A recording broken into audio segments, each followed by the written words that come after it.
Hi, this is Levi. Before we get into this episode, I wanted to take a quick minute to introduce a few of the other podcasts in the WCF Podcast Network. Tom and Naomi are exploring how we interact in our ecclesial relationships in From the Platform. It's a very in-depth series that is incredibly helpful for understanding and developing compassion and better listening practices. That's From the Platform. Sam Taylor from Cleveland, Ohio, produces weekly devotionals in Pause to Consider. Think Mr. Rogers meets Fireside Chat. I love Sam's humble style and think every episode is fantastic. You can find both of those wherever you get your podcasts or on our website at wcfoundation.org. Now, here's the show.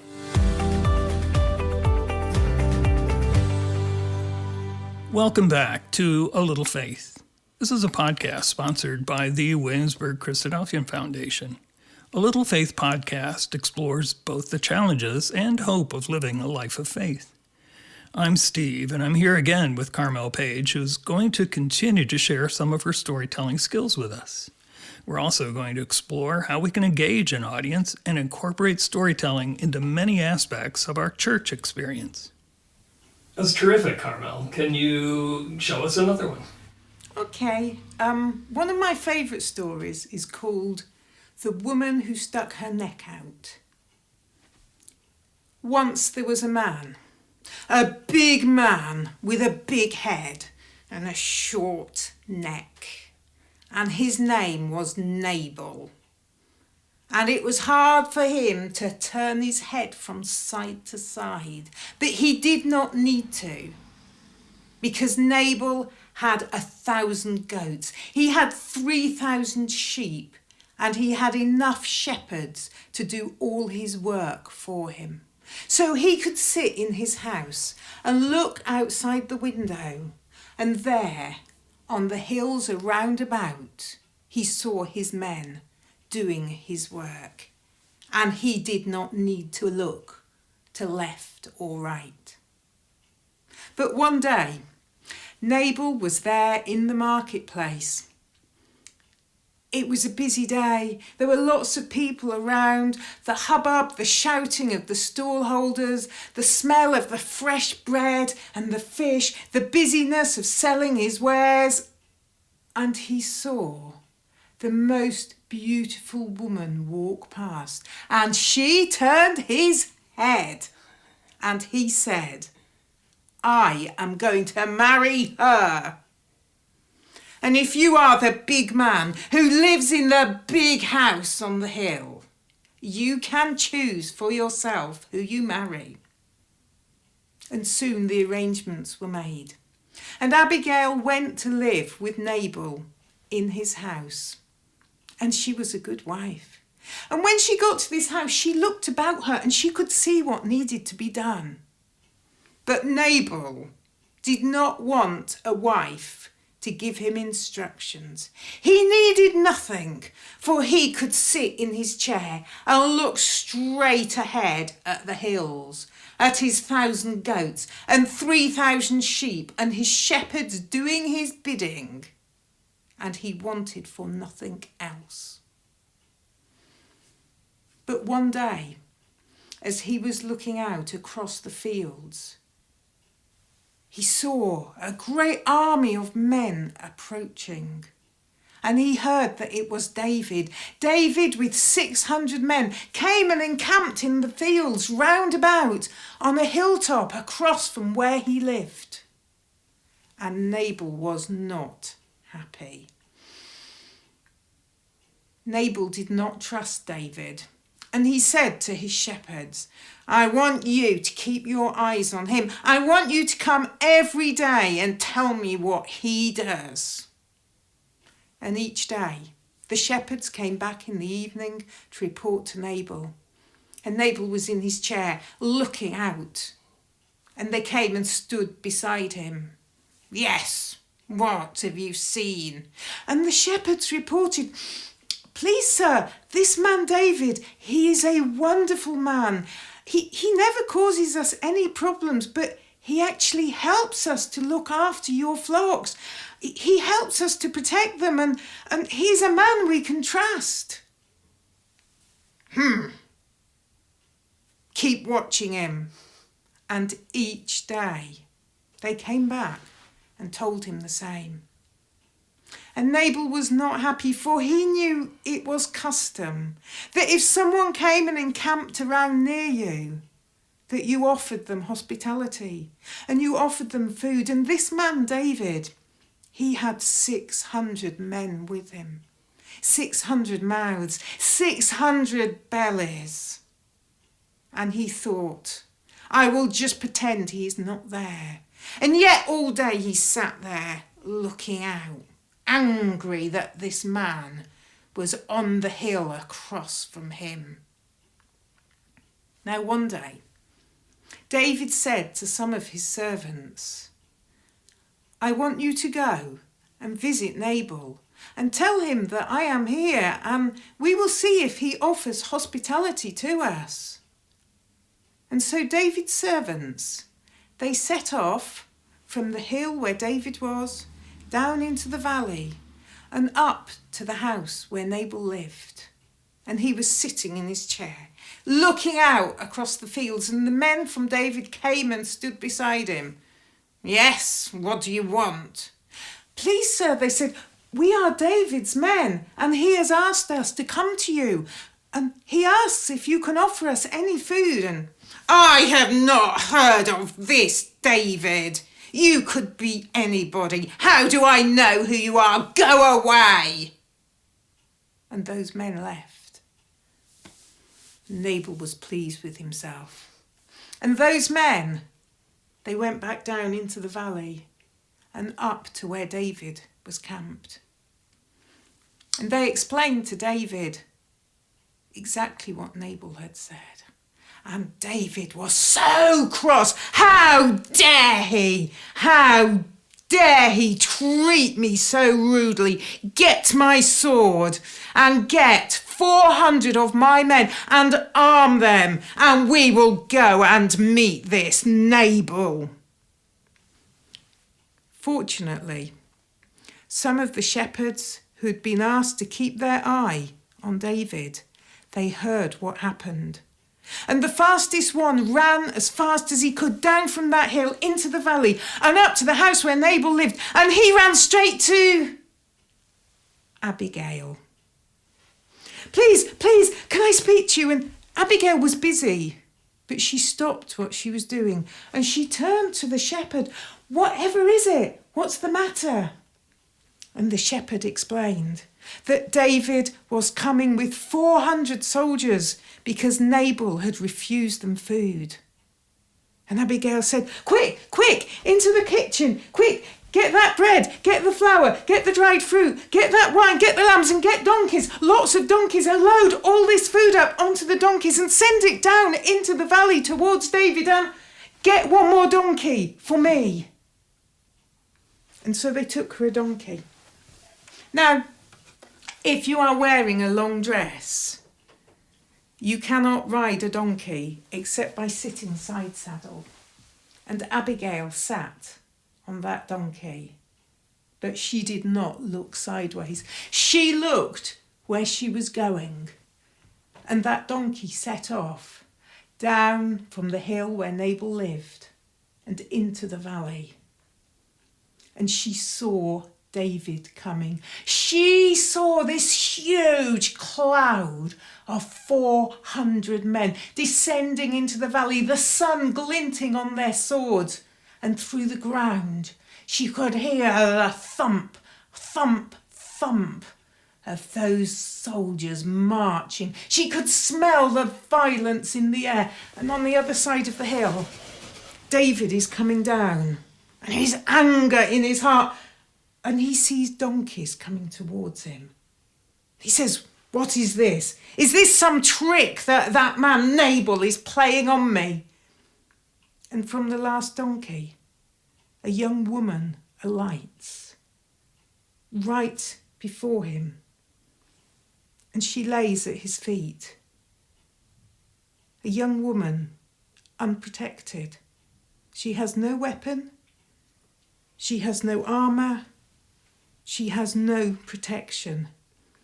And she lies before him on the ground and she says, Please, sir, accept me as a humble servant, for my husband Nabal, he is a fool. Please forgive me, sir, for I am your servant, and I did not know that you had asked for food. And please, sir, accept this food as a gift.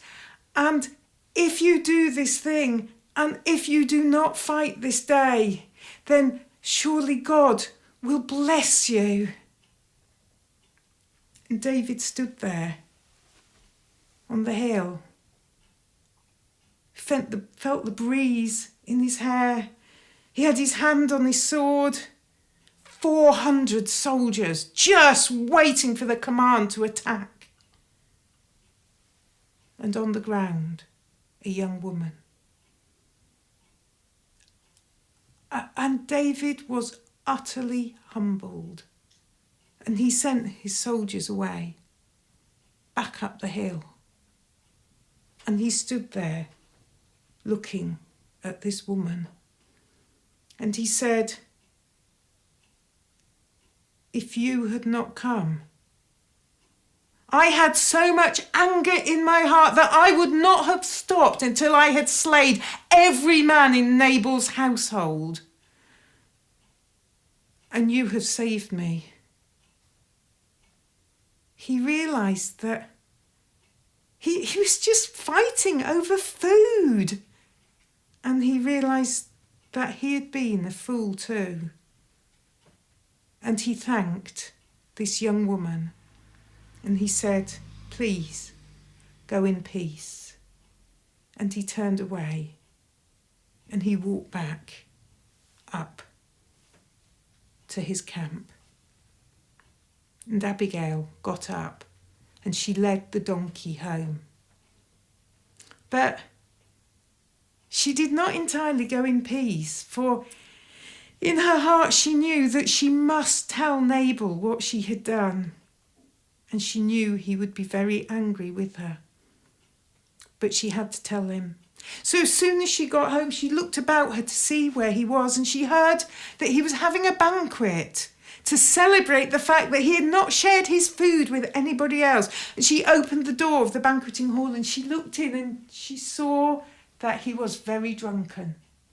And she decided it was not the right time to talk to him.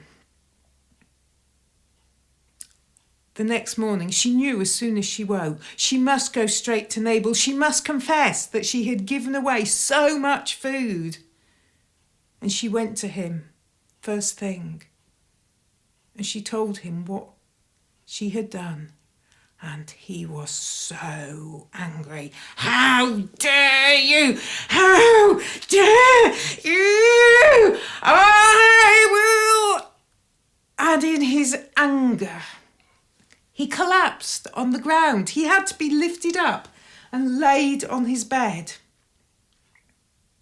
He was so ill from anger that for 10 days he laid on his bed and then he died. Now, away on the hill, on the other side of the valley, David heard that Nabal had died. And he realised that Abigail would be very vulnerable as a widow. And he realised that she was an incredibly wise woman. And she was a brave woman. And I suspect he also noticed that she was a very beautiful woman.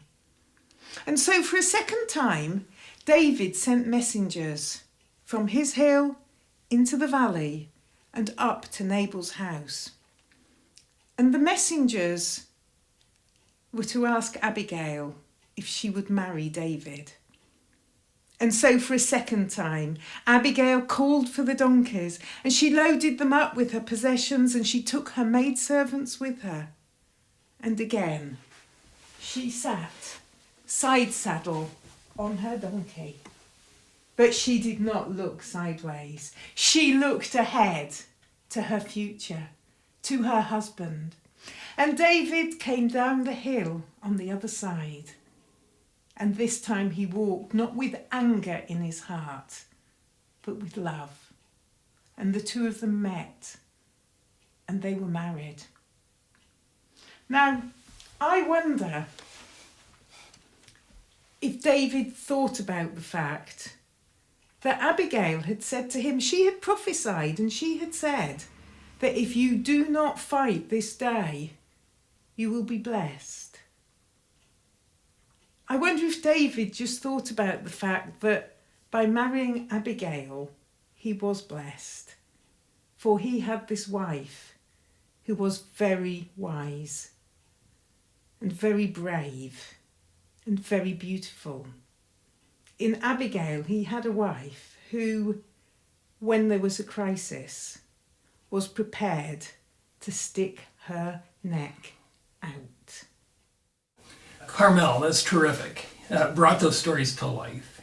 Let's say I wanted to do a better job at in a talk. Is there a way to incorporate storytelling then into my Sunday exhortation when I'm asked to speak on something and I pick a subject and there's something in it that lends itself to that? What advice would you give me, or how would you suggest I prepare that? I think your question's interesting because you're asking how would you prepare it, and that's only half of the question, because the other question is how would I deliver it? Yeah. So the stories that I tell, I think a lot about the content of the story, the actual material that I'm going to use, but I also think about how I'm going to deliver it. So in a sense, you could say, what's the difference between somebody writing a talk and actually they could just send it you by email and someone else could read it, or the person who did it actually being there? And I think a lot of that is we talk about the things we feel passionate about, and we talk about the things that we can really relate to ourselves. And that's what comes across is your passion and your emotion. So I think whatever story you're telling, whether it's something that happened to me last week or a story from the Bible, you have to talk about the emotions in the story. So if you think of that story about the Emmaus Road, we started off by talking about how they felt. And in the story with Nabal, we started off talking about how he felt, what his position in society was, and how he felt when he saw Abigail. So I always work with the emotions because they transport the facts. You know, facts are really important, but the way that you make those facts come alive is to deal with the emotions that are behind them. Mm-hmm. So that's really good. Another thing that people do when they're telling stories is we're a very visual culture. So we tend to talk about what you can see. And actually the way we experience the world is that we have 5 senses. And so going back to those 2 men walking along the Emmaus Road, I talked about how it felt, the sun beating down on their heads, mm-hmm. and about the smell and taste of the dust. Mm-hmm. So it's easy to kind of transport people into a story and to kind of enchant people and get them there with you. You can really enrich the story experience if you use all of the senses. That makes a huge difference. And then there's the thing about how you deliver the story. So if you're actually up and you're there and you're doing it and you're acting and you show that it means something to you. Mm-hmm. I know a friend of mine said to me once, I really love it when you tell stories. And I said, well, why? What is it about my stories? And she said, I love it when you go like that. And I thought, what on earth does she mean I don't go like that? And then I thought, yes, because you go like that when you're going, and suddenly, and then like the action happens. And I think you have to put energy into a story. So if you're behind a podium and you're reading notes or you're speaking from notes, it's not kind of an energetic activity. It's very sort of sedentary. Even when you're standing up, it's very still and very controlled. And I think when you tell a story, you have to tell it with everything. You have to tell it with your head, because if it doesn't start with the facts in your head, it's not going to be of value to people. You have to tell it with your heart. If it's not coming from your heart, people won't relate to it. You have to tell it with your body, with your energy. You tell it with your voice and the ways that you use your voice, perhaps taking on slightly different characters. And you tell it with your eyes. So I will just pick somebody in the audience and I will just look at one person.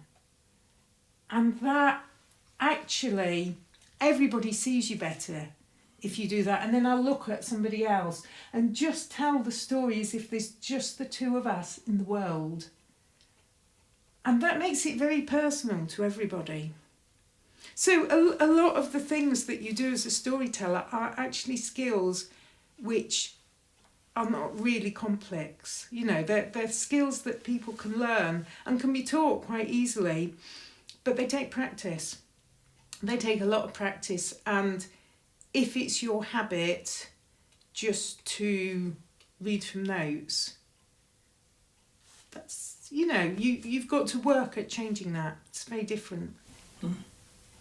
I was going to ask you then a follow-up question is, if all these things related to faith again, that anybody presenting anything about the Bible to another audience is hopefully building up their faith, that's the point, or stimulating them somehow and spiritually and that sort of thing.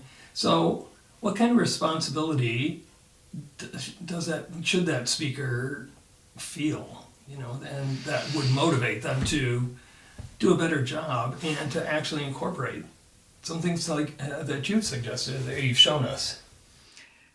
Yeah, it always feels like a huge responsibility to me, because well, I suppose the best example I can give actually of the responsibility that there is when I did the story of the Good Samaritan. And I actually I got the audience to do a chant, which was, "Don't go to Samaria, it's a bad area. Don't go there or you'll come back dead." And every time a character came on, so the young man came on and he saw a sign that said Jerusalem this way and Samaria that way, and he thought, now which way shall I go? And you know, don't you, what they say? Don't go to Samaria, it's a bad area. Don't go there or you'll come back dead. Right. And then, after I told that story a few times, I discovered that there are still people alive who are Samaritans. And I realised that I'd been teaching a racist chant. And you just think, whoa, what have I done? What have I done? It is a huge responsibility. Huge. And I think you have to be very sure of what you're doing. And what tends to happen to me is I read a Bible story and then I start imagining in my head how it might be, and I kind of create all these extra bits and kind of think, probably like this and probably like that, because until a few hundred years ago, when people told stories, they said what people did and what people said. Stories did not include what people thought, it just wasn't there. So I tend to add in the emotions, add in what people thought, and I can get quite carried away in the story, and then I actually have to stop and go back and reread chapter and verse. And in fact, I did that this morning with both of those stories. I just went back and read the chapter and verse so that I was sure I knew how much of that story was from the Bible and how much was sort of the bits I was adding to make it more accessible. I'm wondering if a lot of the oral history idea, and that things, depending on your point of view as to when when the Old Testament was written, but even so, if a lot of these stories about David and Abigail, whatever, were told before being written down, weren't read, do you think that's true, that they they spoke this history that was there. Every culture has its own oral history, so I'm sure that happened. And even if very early on these things were recorded, not everybody would have had access to that. And you know how it is, if you hear a good story, you want to tell it again, don't you? Right. So that has always happened. They pushed her out of the window, and you know what? The dogs came and ate her, except for, just what a great story.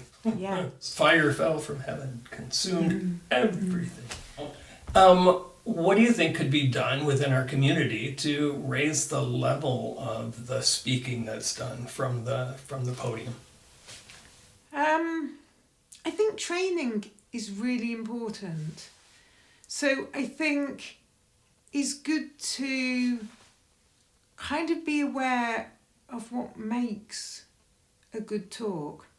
And I think traditionally we've seen a good talk as being a talk that has good content, and we've not thought that much about the delivery. So our delivery tends to be quite uninspiring. So I think we get a lot of talks where people have fantastic material but they don't deliver it well. And perhaps because that is the normal, we kind of accept it, when I think we probably could do better. I think we could train, I think it would be good if we had more training, because we don't have like a paid ministry. If we had a paid ministry, they would have had 2 or 3 years on a course learning how to approach people and how to kind of reach out with what they say and touch people and how to help people. So I think there probably should be more training in just understanding some of the sort of basic techniques. And I think we could do more to sort of support each other and encourage each other. If you see something that's good, we should be saying that, and we should be saying, the talk that someone gave today, that really touched me. Again, I think we have a tendency that maybe over the lunch table we discuss the content of the talk and not so much the style or the delivery of the talk. So if something happens in a talk that you could really relate to, perhaps we should be saying, wasn't it good the way that they did whatever it was? And just trying to raise the expectation a little bit. Mm-hmm. Yeah. Encourage that. Mm-hmm. Encourage the good performance or the presentation. Yeah. Yeah, good. I actually train authors in what to do at author events, because a lot of people have written books, and that's a very sort of isolated thing that you do. You sit on your own and you write a book, and then you find yourself at a Meet the Author event, and you've got all these people and they kind of expect something from you. And so I've trained authors in thinking about what do their audience want, but also in how to read well. Because some people are always going to write their talk out longhand beforehand and just read it. But if you read it well, that makes a huge difference. Mm-hmm. And there are a lot of things that you can do to improve the way that you read. So whether it's just a straight Bible reading or whether it's giving a talk that you're reading, there are very simple things that you could actually learn quite quickly and can make a difference. Something I just thought of is I just started listening to Audible, to books on and driving long distances. And in all those, in the good readers, of those books, they come up with voices for everybody. So it seems to me that if you're reading a passage and it has characters and voices, you could actually think about doing voices for those characters. Yeah, absolutely. And I mean, that's good. I hadn't ever thought of that before. It would take everybody by surprise.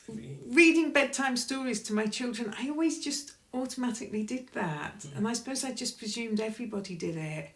But I do tend to try and find different voices for different characters. And it's just those little things that just kind of click in people's ears and wake them up and make them more attentive. Yeah. Right. It's like that once upon a time, and I'm ready to hear, or let me tell you a story. I might have been thinking about the car payment, the painting the house, whatever, but you hear those, let me tell you a story, and it's like, okay, I'm ready. Yeah. Yeah. Yeah. I think that phrase is really powerful. This is terrific. This Yeah. is really worthwhile. Yeah. Yes. Because it just opens eyes to a different style of doing things, which is important. That's what it's about. Yeah, and I think there is that thing about, like, I've not copied anybody else's style. Mm-hmm. I've just been Carmel telling a story Mm-hmm. or giving a talk, and it's probably harder for men to do that, I think. I do goofy stuff all the time. Good for you. The latest talk is how big God is, and so as what God is, but part of it is how big God is. So, in addition to other bits and pieces, I have a ball of string, and then just run around the audience and string it through the audience and say, put it under your arm. I'd put it right through your heart if I could, but I can't. So put it under your arm, and we just thread the audience. That's lovely. And have 'Cause it's people stand up. interactive. Well, Yeah. and then people are going, what is going on? This is the exhortation. You know? But that's another thing, being interactive, which we haven't talked about.